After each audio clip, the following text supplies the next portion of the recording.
বাড়ি এখানে করেছি। আপনারা এখনো আমার বাড়িতে গেলে দেখবেন যে আমার ছোট একতলা একটা বিল্ডিং আছে। আমার বড় ছেলে, আমার মেজ ছেলে, আমার 4 নম্বর ছেলে, তাদেরও একতলা বিল্ডিং আছে। তো আপনাদের কাছে মনে হবে হুজুর তো ইউনিয়ন পরিষদের চেয়ারম্যান ছিল এবং উপজেলারও চেয়ারম্যান ছিল, এই বিল্ডিংগুলো মনে হয় এই টাকা দিয়ে করেছে।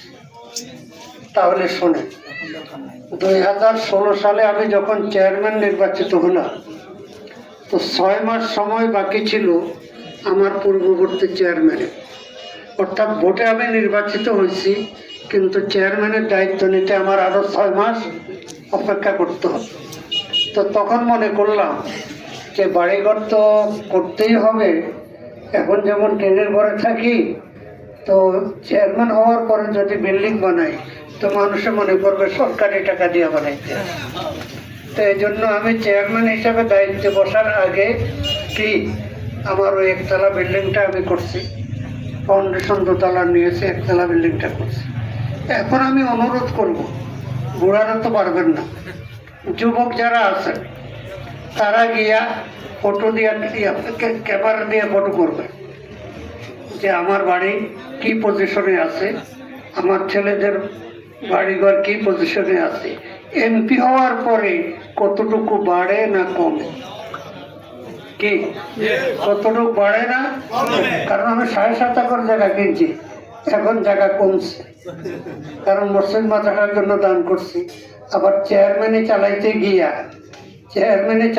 গিয়া 20 ডিসেম্বর জায়গা আমার বিক্রি করতে হয়েছে, কথা বুঝছেন। তো আমি শেষ বয়সে কেন নির্বাচনে আসলাম? তরিকত বজুজ খেদমতে খালকে নিস বতসবিহ সাজ্জাদা ও দিলকে নিস, যে আল্লাহকে পাওয়ার রাস্তা অনেকগুলো আছে, এর ভিতরে সহজ রাস্তা হলো আল্লাহর বান্দাদের খেদমত করা, আল্লাহর বান্দাদের খেদমত করা। এখন খেদমত বলতে একজনকে 200, 500, 1000, 2000 টাকা দিলাম, এটা তো উপস্থিত খেদমত হলো। কিন্তু গোটা বাংলাদেশের স্থায়ী খেদমত, যেটা প্রয়োজন, যে সম্পর্কে কেউ কথা বলে না, বিগত 54 বছরের সংসদে যাদেরকে পাঠিয়েছে আমরা, যারা গেছে, তারা ঘুষ দুর্নীতির বিরুদ্ধে কোনো কথা বলে নাই। কেন বলে নাই? কোটি কোটি টাকা দিয়ে নমিনেশন কিনে নিয়ে আসে, আরো কোটি কোটি টাকা ব্যয় করে নির্বাচন করে। এটা কি জনগণের জন্য না নিজের জন্য? আজকে যারা নির্বাচনে আমার প্রতিদ্বন্দ্বী, কেউ 2 বার, কেউ 3 বার ক্ষমতায় ছিলেন, তাদের বাড়িঘর দেখে আসে, আগে কি অবস্থা ছিল, এখন কি অবস্থা। আর দেশে বাড়ি কেমন, ঢাকার বাড়ি কেমন, চট্টগ্রামের বাড়ি কেমন দেখে নেয়। অত্যন্ত দুঃখের বিষয়। এই মেঘনা নদী যদি আরো 30 বছর আগে বানটা হতো, তাহলে বিশাল এলাকা নদী গর্ভে বিলীন হতো না। আমি ধন্যবাদ জানাই মেজর আব্দুল মান্নান সাহেবকে, তিনি তখন এমপি ছিলেন না, তিনি নিজের অর্থে ওই সেবাগ্রাম বাজারের কাছে যখন নদী আসছে, ইট দিয়া বলক বানায় নদীর ফলে।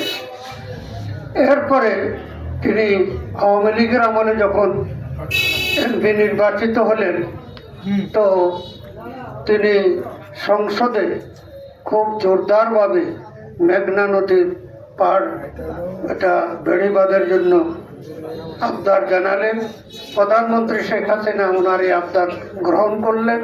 3080 কোটি টাকা বরাদ্দ, 3080 কোটি টাকা বরাদ্দ। গত বছর কাজটা শেষ হয়ে যাওয়ার কথা।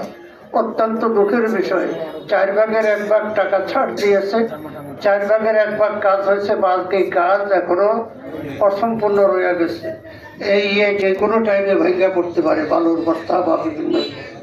তো আমি যদি আল্লাহ পাক আমাকে নির্বাচিত করেন, আমার প্রথম কাজ হবে যে বাকি টাকাগুলো ছাড়ের ব্যবস্থা করে অল্প সময়ের ভিতরে বেড়িবাঁধটা সম্পূর্ণ করা। দ্বিতীয় সমস্যা হলো রামগতি কমলনগরবাসীর এই ভলুয়া নদী। এই ভলুয়া নদী ৭৭ কিলোমিটার ঘুরে ঘুরে গেছে একবারে ওই করমল্লা বাজার পর্যন্ত।